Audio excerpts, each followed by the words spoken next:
My guess is we did the right thing, but that doesn't mean that it's legal. I got to call you out a little bit there, Dan. I don't know if you really believe that. You're assuming certain facts, like what if they were wrong? But I'm even giving them the benefit of the doubt. I know you are, but that's the whole point of not being able to kill on site. I get it, but that's why I didn't say as a legal matter. I said as a moral matter, my guess is that they're right. Now, you're right, of course, that's not a legal analysis, Dan. Thank you for that. Thank you for your opinion, Dan, that you think it's likely it was moral. That has nothing to do with the law, and that's an area where you and I completely agree.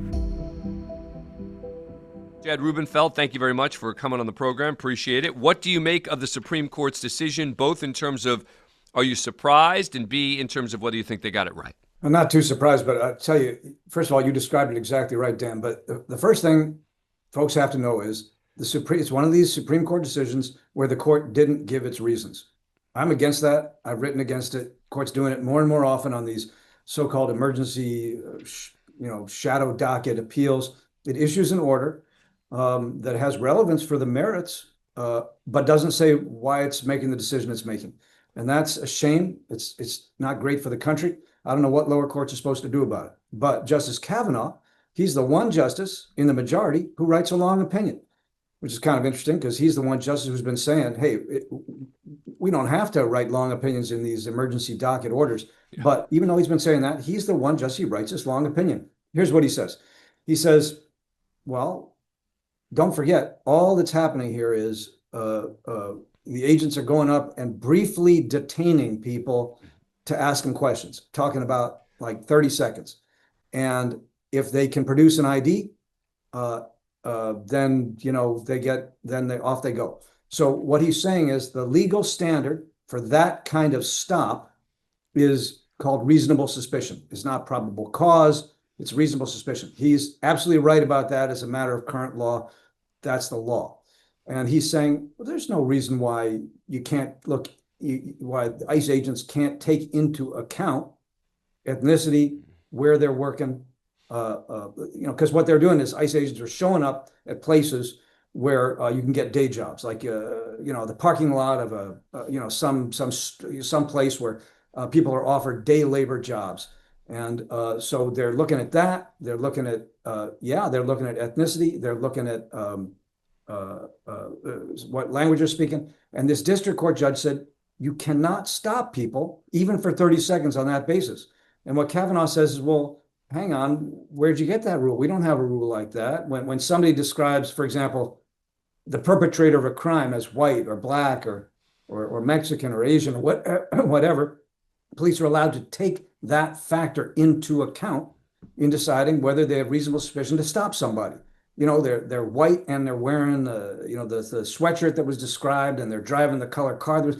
You're allowed to take that into account as a factor in reasonable suspicion. So he's not wrong about that. He's also making a standing point. I won't bore your viewers with it, but there's also a legal point about standing. Anyway, Kavanaugh, one justice, gives these reasons. They're not crazy, but we don't even know if the other justices in the majority shared those same reasons. So, look, I was surprised that the Ninth Circuit Court of Appeals upheld the ruling from the judge unanimously. And let me just remind people, there's a different question of whether you agree with what the administration is doing.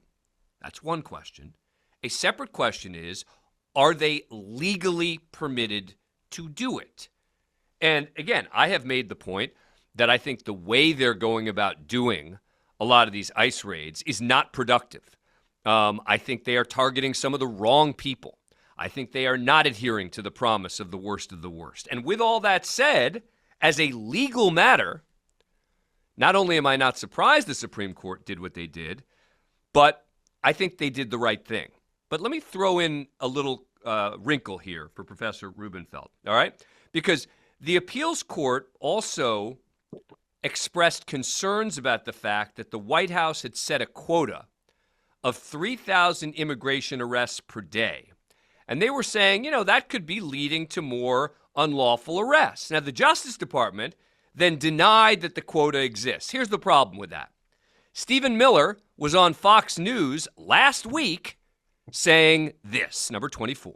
Under President Trump's leadership, we are looking to set a goal of a minimum of 3,000 arrests for ICE every day. And President Trump is going to keep pushing to get that number up higher each and every single day so we can get all of the Biden illegals that were flooded into our country for 4 years out of our country. All right, so Professor Rubenfeld, the Justice Department is saying, no. We're not looking to target 3,000 a day. And then Miller is literally on the air saying, not only are we trying to target 3,000 a day, but we're going to try to up that as well. Does that play into the legal evaluation? You know, it's tough to see the strong legal relevance of pushing for a certain number. You know, if you're talking about like schools set a quota for, or an employer sets a quota, I'm going to hire, a certain quota of white people, a certain quota of black people. The word quota, it sets off alarm bells because it does figure legally. Supreme Court has said you're not allowed to have quotas for, racial hiring, racial selection. But I don't know of any law that says, the government can't be pushing to try to arrest 3,000 illegal aliens every day. Well, what they're saying is we're going to throw this much manpower. We're going to throw as much manpower as we can until we get to that number. Here's an even better example. Traffic cops, right? We know that in cities, right, traffic cops do have quotas. Yeah. They're told to have, X number of tickets per day. Yeah. And that hasn't been declared to be somehow unconstitutional. But it is. But the absurdity of the Justice Department pretending as if they don't have it, and then of course Miller giving up the game is a bit telling. All right, let's get to topic 2 because we got a lot of topics with Jed Rubenfeld from Yale Law School here that we want to hit because there are a lot of things working their way through the appellate courts. Recently, last week, the appeals court in the Fifth Circuit, which is one of the most conservative circuits in the country, blocked Trump's use of the Alien Enemies Act to deport Venezuelans there. Remember, in March, he had issued a proclamation basically talking about sweeping powers to round up and expel Venezuelans because, and this law basically applies to people from a hostile nation in times of war or during an invasion, etc. The appellate panel there, in a 2-1 decision, rejected the administration's position that the homeland was in fact under invasion by this gang/terror group in Venezuela, basically saying, quote, a country encouraging its residents and citizens to enter this country illegally is not the modern-day equivalent of sending an armed, organized force to occupy, to disrupt, or to otherwise harm the United States. There is no finding that this mass immigration was an armed, organized force or forces. On this one, I actually agree with the Fifth Circuit on this. I don't see how he can basically use this. But Professor Rubenfeld, what do you make of this, and what do you think the Supreme Court will do?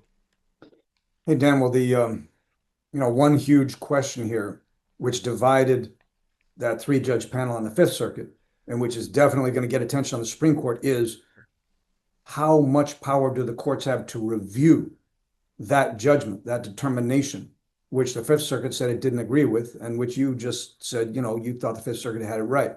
So Trump says there's an invasion or a predatory incursion. Fifth Circuit says we have the power to look at the facts again and review that judgment. And if we don't think so, we're going to strike down this proclamation. The dissenting judge, I think it was Oldham, very conservative judge on Fifth Circuit, says, what are you talking about? That's not up to the judiciary. And he cites case law saying, look, when the president makes a determination of whether the U.S. is under threat, the judiciary does not have the power to second guess that. We have to defer to that. We can, review other things that he's trying to, when he's trying to deport people, we can see whether he's given them due process, but we can't review that. Now, I think there's case law that says, yeah, you can review it, but it's not definitive. And that's going to, I would say, be the main question. Which way do you think the court will come down on that one? This is a court that likes to give deference to the president on precisely that kind of judgment. There is some textual basis in that Alien Enemies Act statute 200-year-old statute. It's unlike some statutes. Some statutes say whenever the president shall determine that such and such is the case, he can do something. So the statute's telling you it's up to the president to determine it. Whenever he finds that such and such is the case, he can take, certain actions. The Alien Enemies Act is written differently. It says whenever there exists a declared state of war, a predatory incursion, or an invasion, and the president so declares, so proclaims, then he can do something. I hope I'm not getting too much in the weeds here. No. But the statute is written in a way that says it's got to really be the case. It can't just be the president finds it. And, the conservative justices on the court are textualists, and they might look at that and say, well, for this statute and based on, some things we said 60 years ago, the court hasn't looked at this statute for 60 years, but based on precedent and the textual wording, yeah, we think we need to review it. But I'm telling you, the overall thrust of Supreme Court opinions the last 10 years, conservative opinions defer to the president on this kind of judgment. So it's a jump ball. All right. Talking to Professor Jed Rubenfeld, the host of the Straight Down the Middle podcast, professor at Yale Law School. He wrote an article for the Free Press, which talks about 4 issues in the courts right now, and he assesses what he thinks that the correct legal assessment would be, could be, ought to be. And I want to go through those with him now. The first one is tariffs. All right. So the U.S. Court of Appeals for a Federal Circuit has ruled that a lot of Donald Trump's tariffs are illegal, and that has been reviewed then by the entirety of the circuit in an en banc opinion where it was 7-4 that ruled against the White House. And Professor Rubenfeld, rather than me just reading from your article, why don't you lay out for us, before you talked, because you separate this out into what the issue is before the court and what argument you think can be made that may resolve this. But first, why don't you lay out what the issue is before the court and the challenges you think the administration has on the reasoning that they're currently pursuing? Great, sure. Okay, so first thing viewers need to know is how momentous a decision this Federal Circuit decision was. This is a judicial decision basically eviscerating a core plank of the president's foreign and economic policy and potentially subjecting the United States to a $100 billion liability judgment because, roughly $100 billion already been collected in taxes. And in principle, you got to give unlawfully collected taxes back. So it's a huge deal. I can't think of a case for like 50, 70 years where the judiciary has intervened so massively, intruded so massively into presidential policy, foreign policy. But there is precedent for it. It's happened in the past. So what's the issue? And the issue is the president, back in April, when he imposes these tariffs, the ones that have been challenged and struck down here, they're different from some other tariffs, but these tariffs, what he said is, hey, I have the authority to do this under a certain statute. And it's called the International Emergency Economic Powers Act, the IEEPA. And he says, hey, that statute gives me the power to do this. Don't forget, the president does not have an inherent power to impose taxes. He only has that power if Congress has passed a statute giving him that power. That's the basic legal issue here. So he's got to find a statute that says, yeah, you can do this.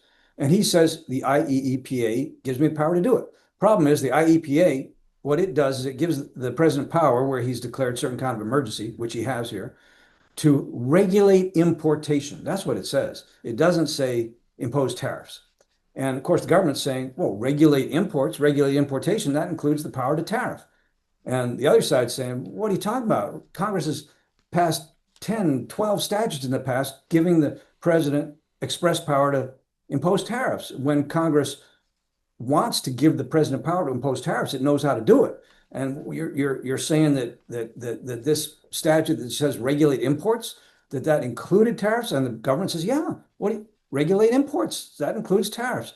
So that's the issue as it's been currently presented. The Federal Circuit said, sorry, regulate, the power to regulate is different from the power to tax. And we will not read this statute to give the president a kind of open-ended, unrestricted power to set And tariffs it all over the sounded world. to me, you didn't say this specifically in your article. It sounds to me like you agree, or at least give serious credence to the argument strictly on that particular statute, that the Federal Circuit's ruling you think is sound.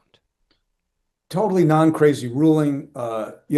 Here's the thing. We don't have case law on it. All these things, they're pushing new law out. And, you ask somebody like me, law professor, what's the law? The truth is, we don't have any clear law, certainly no Supreme Court case law on this statute. Doesn't mean So impose tariffs. So I think the justices, they could go either way on this. all right. So the court has stayed its ruling, meaning until October, meaning that they've paused it, right? And they basically waited for the administration to go to the Supreme Court. But you make an argument that even if they lose, or even if the court determines that they don't have the power under that particular statute, you think it's clear that the president does have the power under a different legal principle. Yeah, it's strange. They could win on the IEPA, and if they do, 5 justices could easily uphold that. That's the end of the case. But what if only 4 justices or 3 justices see it that way? I actually think that there is another statute, strangely forgotten about, but it exists. It's out there. So the IEPA doesn't expressly give the president the power to impose tariffs. This other statute does, passed in 1930, the Tariff Act of 1930, Section 338. That's the name of the provision. It directly, expressly gives the president of the United States power to impose tariffs on any country in any amount up to 50%. If the president finds, it's one of these statutes says, whenever he finds that other country or any other countries are imposing burdens or disadvantages on United States commerce. And that kind of is exactly what Trump is doing. He's saying these other countries are imposing various burdens, not letting our commerce flow freely into their country, and he's imposing tariffs on that basis. That's what he's doing with China. And so you argue in your piece, possibly the White House's lawyers simply missed Section 338 back in April when they drafted the relevant executive orders. I think it's actually not that. I think it's that they don't want to use this act, which is also known as the Smoot-Hawley Act, because it is such an infamous law that many believe led to some of the worst effects of the Great Depression. And as a result, the last thing they want to do is cite the Smoot-Hawley Act. Do you think I'm wrong? No, that could be right. Although I got to tell you, everybody says that, but the Tariff Act of 1930, yes, also known as the Smoot-Hawley Act or the Hoot-Smalley Act, as Shel Bachman once called it. But the Tariff Act of 1930, there's tons of provisions under it that are operative, that are used today. I mean, people say, well, you can't talk about this. The Tariff Act of 1930 has 100 provisions that are routinely enforced today. So I don't know. All right, let me ask you this, Professor Jed Rubenfeld. So, we're talking about a sort of gray area when it comes to, is it something that is a power of Congress, or is it something where the president also has significant authority? And there is something called the major questions doctrine that the Supreme Court has focused on recently. And basically, this means that if Congress wants to sort of give an agency or the president the power to make a decision of significant economic or political significance, it should do so explicitly, right? And this was the reasoning that the Supreme Court, by 6-3, struck down Biden's authority to cancel up to $400 billion in student loans, talking about, quote, the staggering scope of the impact. So why wouldn't the same reasoning apply here, which is, okay, if there's a relatively close call, or we're going to focus on the scope of impact in an area, why not apply the same reasoning here? Yeah, so the major questions doctrine, Dan, I'm always amazed at the level of detail you go into and how exactly correctly you're stating everything. The major questions doctrine is a problem for the government in their IEEPA claim, because it's exactly the other side is going to say exactly what you're saying. The Supreme Court has said that if you're going to confer some big power on an executive actor, you need to do so explicitly. We're not going to read big powers into small little phrases that don't expressly call for them or authorize them. Now, I should mention, though, that a lot of people don't know this. The major questions doctrine has not yet been directly applied to the president, to laws expressly empowering the president to do something. Supreme Court has not yet said that. And some lower courts have said, no, we don't know if the major questions doctrine applies to the presidency. But the federal circuit, they took your view, Dan. They said, yeah, major questions is a problem here. So it could well be a problem for the government in their IEPA argument to the Supreme Court. It would not be a problem for the statute I'm right, because that one's express and specific. Right.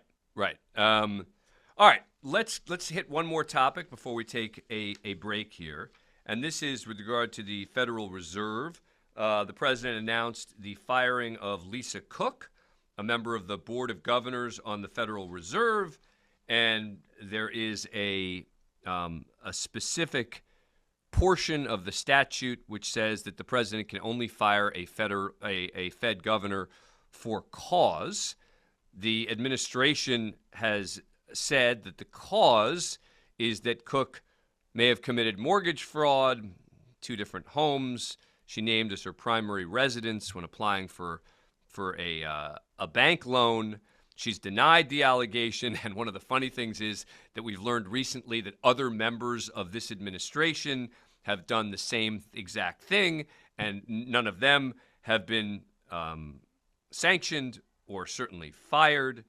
But there is no specific definition for cause. And look, and you nod to this as well. No one actually believes that he's firing her because of the mortgage situation, which is evidenced by the fact that he's got people in his administration who apparently did the same thing. So a lot of these questions, right, for the Supreme Court go to, he's saying this is the reason. That's really hard to believe, but does he still have the power to do it? So what do you make of it in this context? Yeah, it doesn't help this case that no one's going to buy it.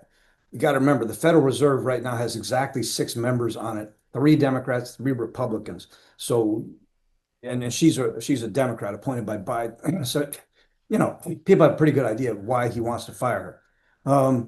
So the question is going to be, how does the Supreme Court, how are they going to interpret this phrase for cause? And once again, we do not have Supreme Court case law interpreting that phrase in this statute. But I'll tell you, I don't think this is going to fly. My prediction, 5 justices. It's all because of the sacrosanct, the autonomy of the Fed is considered nearly sacrosanct. Now, the Supreme Court in a recent case even dropped a footnote and said, well, don't worry, we're going to leave these 4 cause provisions in. We're not going to overturn these 4 cause provisions for the Fed. They're overturning it for everything else. They're letting, even when a statute says you can only fire somebody for cause, Supreme Court saying that's unconstitutional. Congress can't restrict the president's firing power that way. But the Supreme Court itself has said, hey, what we're saying here doesn't apply to the Fed. Because everybody, historically, the Fed's autonomy is considered incredibly important. Because of that, my prediction is this unproven allegation of mortgage fraud, which smacks of a pretext, I don't think it's going to pass muster with 5 justices of the Supreme Court. So right now we went from one of the most, and some people say the worst, the most violent city. Can you imagine our capital being the most violent city? But it was really bad, into a totally safe zone. It's called a safe zone city. There's no crime. They said crime's down 87%. I said, no, it's more than 87%. Virtually nothing. And much lesser things that take place in the home they call crime. They'll do anything they can to find something. If a man has a little fight with the wife, they say this was a crime, see? So now I can't claim 100%. But we are a safe city. You can walk to a restaurant. You can walk to the White House if you work there. You can walk to the Capitol. And even the Democrats say, I can't believe it, but they don't want to admit it, but I can't believe it. We could do the same thing in Chicago, New York, Los Angeles. We did it. We saved Los Angeles. And that's the question, right? I mean, D.C. is sort of an easy one as a legal matter, but Los Angeles and the rest of the cities are a more complicated answer. I love the fact that the president likes the statistics now about the crime decrease, but when it came to the justification for going in, and people said, "Oh, crime is down." Oh, no, yeah, don't believe the statistics. Oh, no. So both things can be true, which is that there was not an upswing in crime leading up to what has happened in D.C., and there has been a very significant decrease since then as well. We're joined by Professor Jed Rubenfeld, constitutional law professor at Yale Law School. He's the host of the Straight Down the Middle podcast. He's also a columnist for the Free Press, where he's written an article laying out each of the major issues that are facing the appellate courts right now and assessing whether President Trump has exceeded his authority and trying to help us game out what the Supreme Court may do. All right, so Professor Rubenfeld, let's put aside D.C. It's too easy a question. Let's talk about Los Angeles. A judge there has ruled that the conduct of the National Guard was illegal there. What do you make of it? Well, legally speaking, it's a little complicated, but legally speaking, the president can send in the National Guard, but unless he's got, the consent of the governor, he cannot send them in to do police law enforcement, which is what he's doing in D.C., which is the one city in the country where he can, because D.C. has an exception. It's not covered by that normal prohibition. He's allowed to do that. And that's why his crime fighting efforts there have been so successful. Homicides down 58%. It's a big deal. But he cannot just take the National Guard, send them into Chicago to try to reduce murders. That's why if you, look carefully, listen carefully to what he's saying he might do, he keeps saying, there's so much crime and murder, but he keeps saying also, I'm going to send them in to enforce the immigration laws. What the National Guard can do is it can make sure that ICE agents are protected and safe and secure while they're discharging their duties. That the National Guard's allowed to do. What happened in the LA was the district judge said, well, they're not just doing that, they're doing law enforcement. But I think, a very poorly reasoned opinion. I think he's going to get, that's Charles Breyer, district judge out in LA, who's already been reversed once in this case. I think he's going to get reversed again.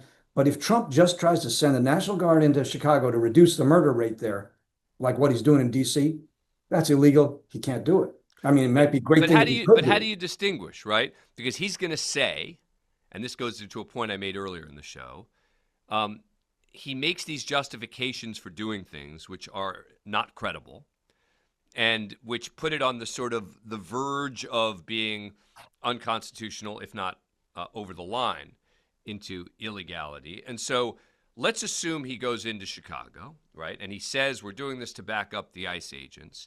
And then you start seeing that National Guard members are doing some basic police work. Not all of it. They're still mostly doing the ICE stuff. What happens? Well, I mean, what he says he's going to do isn't dispositive. It's exactly what you're saying. It's what they actually do that matters. And, if they just accompany ICE agents and, set up a perimeter and secure an area, including even a park when the, ICE agents are doing their thing, that's one thing. But if they start, responding to homicides or, just patrolling the streets, right, without any ICE agents around, patrolling the streets, trying to, keep the law, keep the peace, that's not something they have the authority to do if, unless they get the governor's consent, which they're apparently, not going to do. The whole thing is crazy. Like, why aren't these governors and mayors saying, please send in the National Guard, help us bring the murder rate down?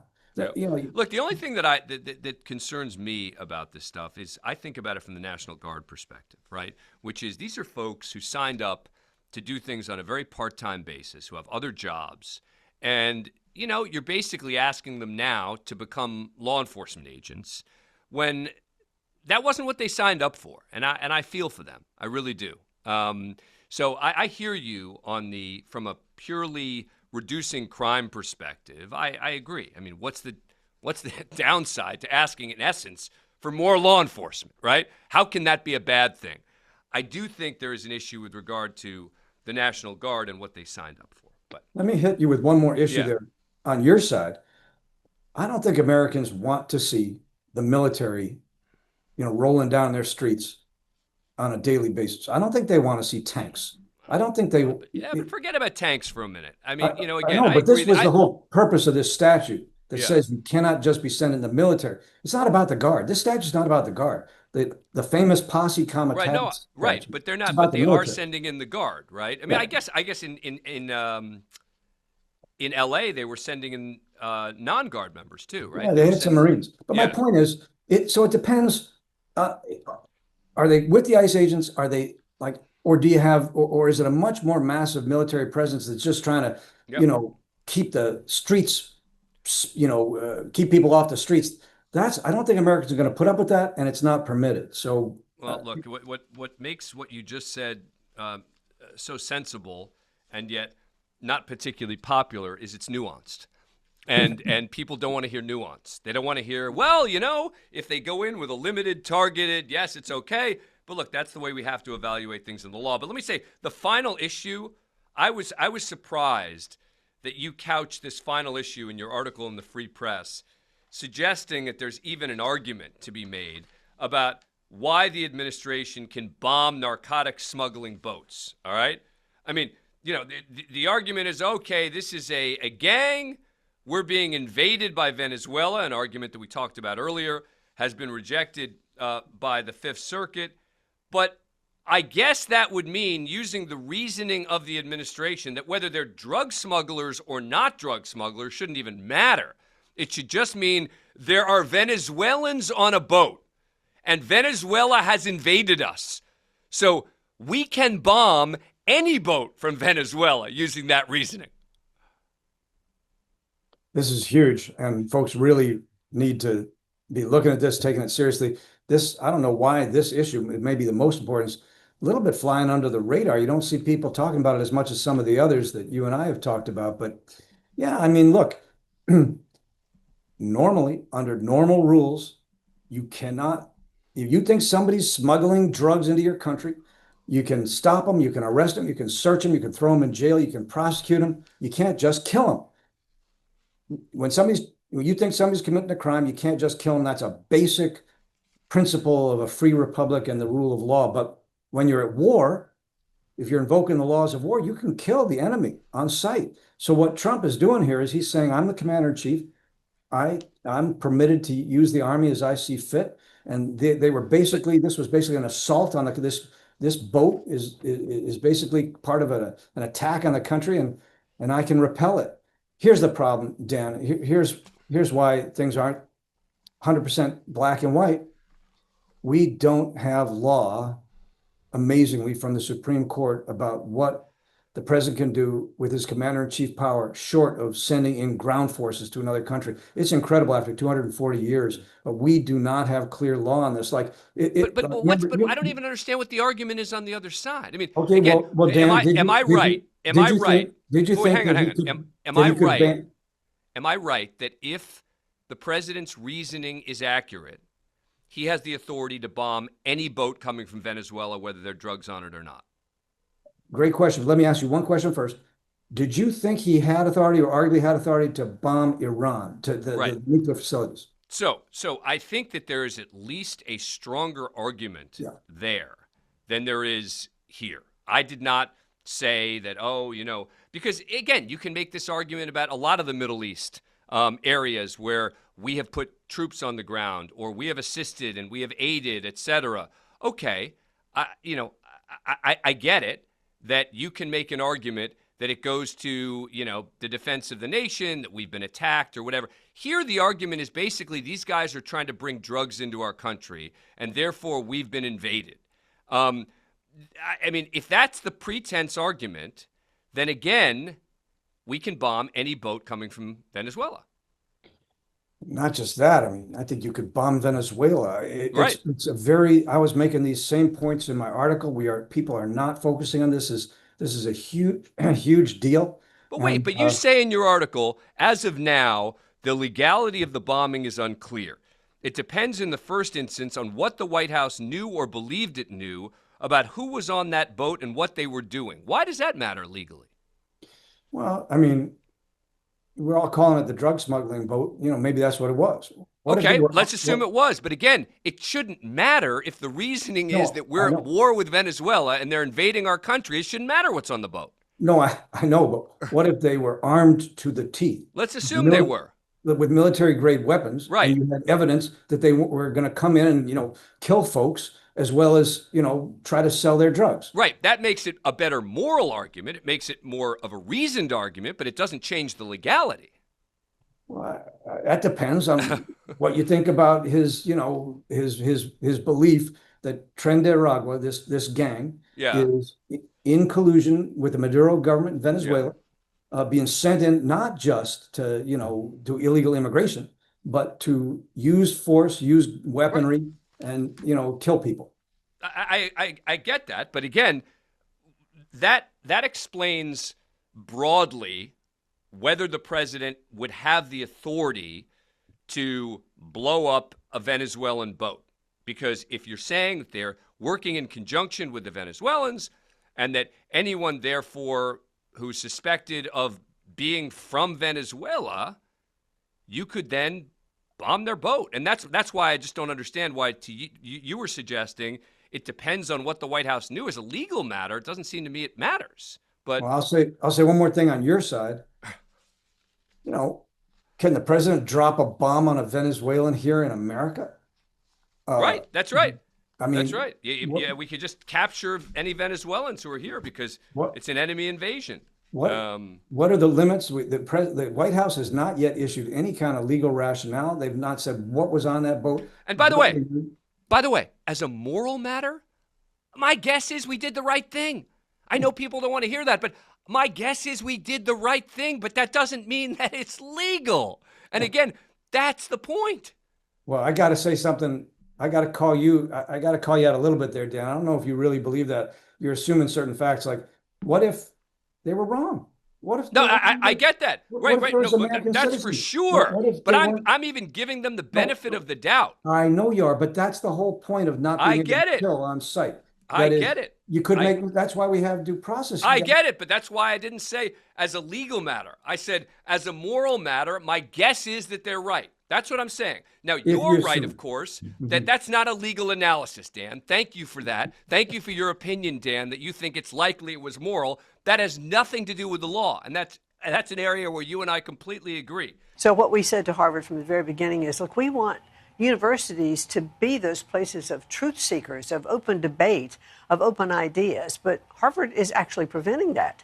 You can't take away the freedom of speech of one group to say that you're giving it to another group. But this case was never about freedom of speech. This was about safety on campus. This was about anti-Semitism. This was about Title VI violations. Harvard knows that. So, and we're continuing to discuss things with Harvard. Harvard's a wonderful university. We want them to continue to grow and do all the things that they do, but they cannot do the things that they're doing relative to take away the rights of other students. Secretary of Education Linda McMahon there giving a little bit more nuanced summary of why they've targeted Harvard for research money, more focused than the president has been. But a judge in an 84-page ruling recently struck that down. Now, let's be clear. No one believes that no one rational believes that the president is just targeting Harvard because of anti-Semitism, right? I mean, the idea that he's targeting them for this research money, this goes back to the same issue we keep coming up again and again. The president is making up reasons that sound legally palatable in cases where he needs that for it to pass constitutional muster. But a judge has recently invalidated the president's effort. Now, remember, this started in April 11th. They send a letter to Harvard conditioning Harvard's access to research money on a variety of demands, including audits, the establishment of merit-based admissions, hiring policies, shutdown of diversity, equity, and inclusion programs, an examination of, quote, programs and departments that most fuel anti-Semitic harassment or reflect ideological capture. That's a lot of stuff that doesn't have anything to do with anti-Semitism on campus, all right? Some of it does. The judge basically ruled against the administration, saying it was difficult to conclude anything other than that defendants use anti-Semitism as a smokescreen for a targeted, ideologically motivated assault on this country's premier universities. By the way, the same judge talked about there being a problem of anti-Semitism at Harvard, saying Harvard is currently, even if belatedly, taking steps it needs to take to combat anti-Semitism and seems willing to do even more if need be. Now it is the job of the courts to similarly step up to act to safeguard academic freedom and freedom of speech and to ensure that important research is not improperly subjected to arbitrary and procedurally infirm grant terminations. Professor Rubenfeld, what do you make of the judge's ruling, and what do you think happens now? I think she's probably right. Listen, you know, our great universities went off the rails some 10, 20, 25 years ago, including Harvard. They stopped protecting free speech. They became hotbeds of anti-Semitism and pro-Hamas sentiment. How does that happen? 97% of the faculty lean in one ideological direction. That's terrible. Is that the case? Is that the case at Yale, Yeah, where you're a professor? Yeah. And also, as Steven Pinker puts it, like the liberal arts faculties were vetting employees and faculty members for whether they would, as Pinker puts it, be willing to write woko babble. Like the whole thing went off the rails. But you cannot target Harvard for resisting what the administration is trying to do. I'll make it very clear. What happened was, as you were pointing out, the administration wrote them a letter. They wrote a similar letter to a few other universities, and they said, you know, do this and do that, or we're going to do something. Harvard says we're suing, and they sued. All of a sudden, after that, what did the administration do? They started the procedure, the process for revoking their 501c3 status. They remember revoked their permission to enroll international students. Remember that? And they took other actions, including the ones that you guys are talking about now. You can't single out a university for that. Like, there was no other university in the country where they said no more international students. Yep. 30. You can't single out and target an entity because it resists and sues and exerts its right.